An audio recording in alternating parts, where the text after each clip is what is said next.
Рассмотрение дела о тройном убийстве на набережной Махаджиров продолжается.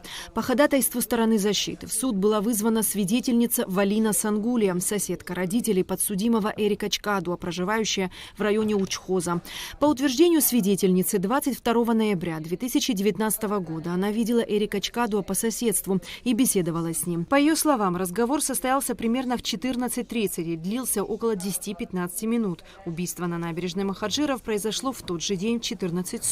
С детьми прогуливаю еду, смотрю, это Эрик встречает, с гаража выходит.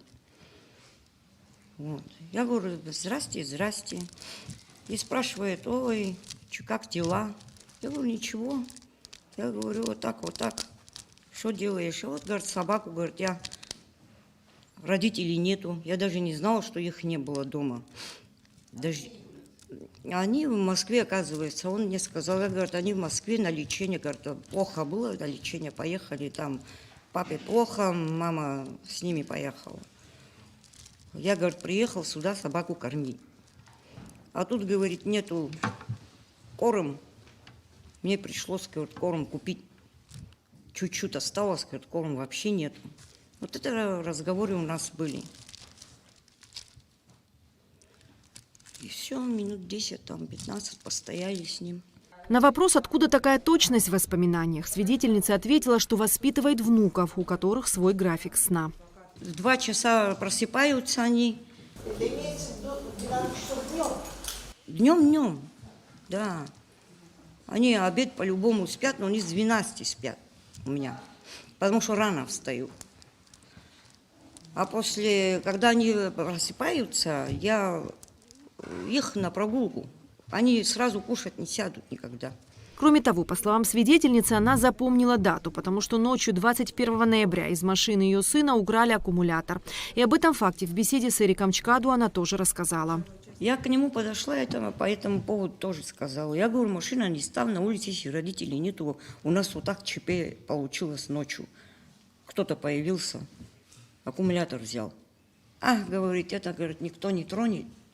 Потому что, говорит, у меня, говорит, у вас, говорит, это не закрывается, а у нас, говорит, автоматически закрывается, не откроешь, говорит. Вот так. Потом за собаками разговаривали, больше ничего. Ладно, говорит, я много, говорит, поговорил, говорит, я домой поднимусь, говорит, я домой пошел, говорит, надо помыться.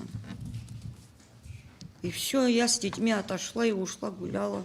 По словам свидетельницы, после убийства к ним во двор приходили участковые, которые опрашивали соседей. Меня спрашивали, говорит, родители, когда последний раз видели, последний раз это видели. Да. Я говорю: а что случилось? Говорит: вот это убийство, говорит, вот их как-то что-то подозревают или что-то. Я говорю: не может быть. О том, что вы Эрика в этот день вот видели, да, что он приходил с вами, разговаривал, вы кому-нибудь, ну, например, там, с соседям, ну, его маме, папе рассказывали об этом? А их не было. Ну, когда приехали они? Нет, я их не видела после. Ну, а кому-то из родственников, может, друзей, товарищей? Родственников нету там. Это одна семья живет. А вы, не думали о том, что, может, это важно будет эту информацию предоставить следствию, чтобы Эрика незаконно не обвиняли, не преследовали? Пускай важно будет то, что есть, то я и вам говорю. Вот со мной стоял человек в это время. Сторона защиты сообщила, что на судебное заседание были вызваны хирург республиканской больницы Чагава и заведующий отделением рентгенологии Берзения, однако они не явились. Далее адвокат защиты Автандил Чкадуа заявил ходатайство о признании недопустимыми доказательствами протоколов допроса свидетеля Зухраба Шинкау. Согласно ходатайству, административно арестованный Шинкау не мог быть допрошен без участия адвоката, и его показания также не могли быть депонированы. Будучи административно арестованным 27.11.19 года, Шинкау был доставлен в качестве был допрошен в качестве свидетеля по данному уголовного дела без участия адвоката. А 29 ноября того же года его показания были депонированы Сухумским городским судом, также без участия адвоката. Таким образом, показания Шинкау выполнены в нарушении норм уголовно-процессуального законодательства и Кодекса Республики Абхазия о судопроизводстве по делам о административных правонарушениях и, по мнению защиты, в соответствии со статьей 75 УПК, являются недопустимым доказательством. Сторона гособвинения и адвокат потерпевших с ходатайством не согласились.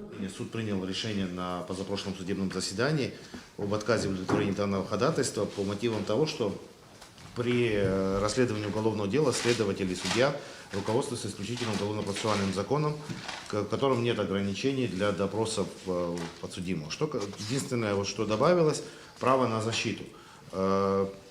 Изучив эти протокола, видно, что под каждым протоколом Шинкау ставит свою роспись. Это в качестве допроса свидетелей.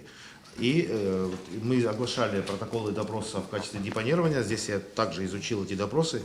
Более того, здесь вот во втором депонировании вообще отсутствует сведения, знаний судьей о том, что адвокат ему требовался, он не предоставил.